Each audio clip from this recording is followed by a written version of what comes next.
दोस्तों, झारखंड की सियासत में उभरते चेहरे के तौर पर देखा जा रहे जयराम महतो इन दिनों एक ऐसे विवाद में घिर गए हैं जिसने उनकी छवि पर सीधे सवाल खड़े कर दिए हैं। एक मोबाइल तोड़ने की घटना, उससे जुड़ा वीडियो, ऑडियो वायरल और फिर मुआवजे को लेकर सामने आई विरोधाभासी बातें। इन सब ने मिलकर पूरे मामले को महज एक विवाद नहीं बल्कि राजनीतिक विश्वसनीयता की परीक्षा बना दिया। जोहार, आप देख रहे हैं वीएनबी बिहार झारखंड और मैं हूं आपके साथ सुहानी मलिक। सोशल मीडिया पर तेजी से फैल रही वीडियो से पीड़ित व्यक्ति साफ तौर पर यह दावा करता दिखाई दे रहा है कि उसे अब तक एक भी पैसा नहीं मिला, जबकि दूसरी ओर जयराम महतो के समर्थक और पार्टी से जुड़े लोग ये प्रचार कर रहे हैं कि नुकसान की भरपाई कर दी गई है। यही विरोधाभास अब जनता के बीच अविश्वास की जमीन तैयार कर रहा है। ये मामला सिर्फ एक मोबाइल टूटने तक नहीं रहा, ये सवाल अब सीधे जयराम महतो की कार्यशैली, उनके समर्थक की साख और उनकी पार्टी की राजनीतिक ईमानदारी पर उठ रहा है। जिस नेता की पहचान आक्रामक और जनता के मुद्दों पर मुखर रहने की रही, वो अब जनता के गुस्से और सवालों के घेरे में दिखाई दे रहा है। झारखंड की राजनीतिक जमीन पर यह पहली बार नहीं जब किसी नेता का वीडियो या फिर ऑडियो वायरल हुआ और वो विवादों में आया हो, लेकिन इस बार मामला इसलिए भी गंभीर है क्योंकि इसमें कथित झूठे दावों और जमीनी हकीकत के बीच सीधा टकराव दिखाई दे रहा है। अब बड़ा सवाल यह है कि क्या विवाद जयराम महतो की लोकप्रियता को झटका देगा या फिर वो इसे संभाल लेंगे और खुद को मजबूत साबित कर पाएंगे। अब आपको बताते हैं कि विवाद की जड़ क्या है। दरअसल पूरा विवाद जिस घटना से शुरू हुआ वो देखने में भले ही एक मामूली झड़प लगती हो, लेकिन इसके राजनीतिक मायने काफी गहरे हो गए हैं।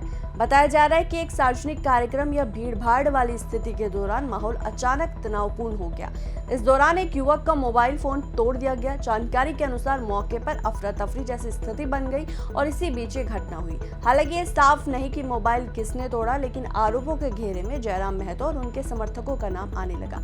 घटना के बाद ये मामला स्थानीय स्तर पर दब गया, लेकिन वीडियो सामने होने के बाद अब ये तेजी से वायरल हो रहा है। वीडियो में युवक अपना टूटा मोबाइल दिखाते हुए न्याय की मांग करता नजर आ रहा है। यही नहीं, एक घटना से निकलकर राजनीतिक मुद्दा भी ये बन गया है। इस पूरे घटना में अहम बात यह है कि शुरुआती स्तर पर इसकी स्पष्टता नहीं की गई, न तो घटना की जिम्मेदारी तय की गई और न ही कोई आधिकारिक बयान आया। इसी खालीपन ने अफवाहों और आरोप प्रत्यारोप को जन्म दिया, जिसने विवाद को और ज्यादा भड़का दिया।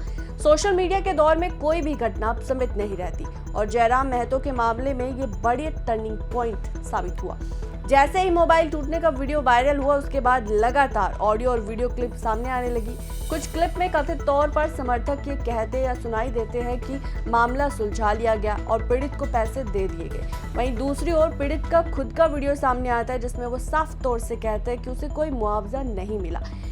इन विरोधाभासी वीडियो ने जनता के बीच भ्रम की स्थिति पैदा कर दी, लेकिन ये भ्रम देर तक नहीं रहा बल्कि इसने गुस्से का रूप ले लिया।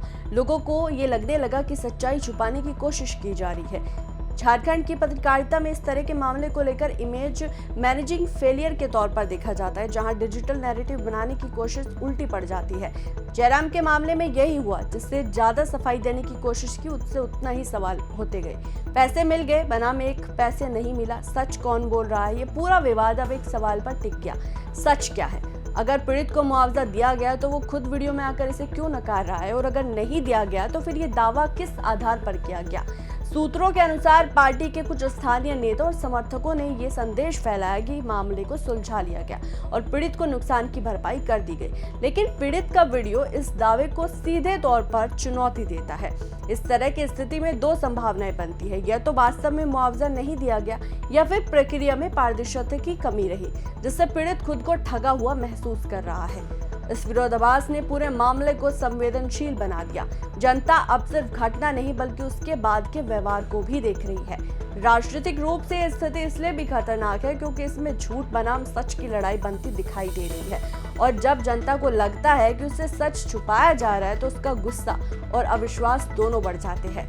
जयराम महतो की पहचान अब तक एक आक्रामक जमीनी और युवा नेता की रही है, लेकिन उन्होंने इस मुद्दे पर खुलकर अपनी बात रखी और यही वजह है कि युवाओं के बीच उनकी एक अलग छवि बनी। लेकिन इस विवाद के बाद उनकी छवि पर सवाल उठने लगे।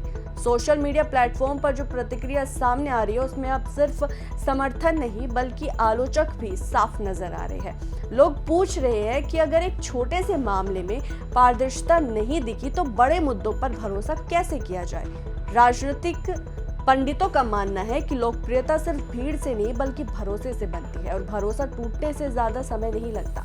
हालांकि ये सच है कि झारखंड की राजनीति में कई बार विवाद के बावजूद नेता अपनी पकड़ बनाए रखते हैं, लेकिन इसके लिए समय पर सही प्रतिक्रिया देना जरूरी होता है। अगर जयराम इस मामले को नजरअंदाज करते हैं, जवाब नहीं देते हैं, तो इसका सीधा फायदा उनके जनाधार पर दिखाई दे सकता है। ये विवाद अब व्यक्तिगत नहीं बल्कि संगठनात्मक संकट का रूप ले चुका है। जब किसी नेता से जुड़ा विवाद सामने आता है तो उसका सीधा असर पार्टी पर पड़ता है, उसकी छवि पर पड़ता है, और कुछ नेताओं और समर्थकों के द्वारा मुआवजा दिया गया जैसी बात फैलाना, अगर फिर उसका खंडन होना, ये संगठन की आंतरिक संवेदन की कमी को भी उजागर करता है। विपक्ष इस पूरे मामले को एक उदाहरण के तौर पर पेश कर सकता है कि किसी तरह जमीनी हकीकत से अलग कहानी पेश की जा रही है, और आने वाले समय में ये मुद्दा राजनीतिक मंचों और चुनावी सभाओं में भी उठ सकता है। जयराम महतो के सामने अब दोहरी चुनौती है, एक तरफ अपनी व्यक्तिगत साख बचाना और दूसरी तरफ पार्टी की विश्वसनीयता को बनाए रखना।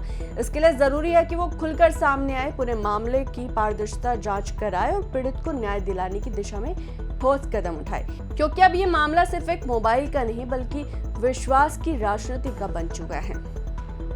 इस रिपोर्ट को लेकर आपकी क्या राय है, आपको क्या लगता है, वो जरूर कमेंट बॉक्स में बताएगा। फिलहाल इतना ही।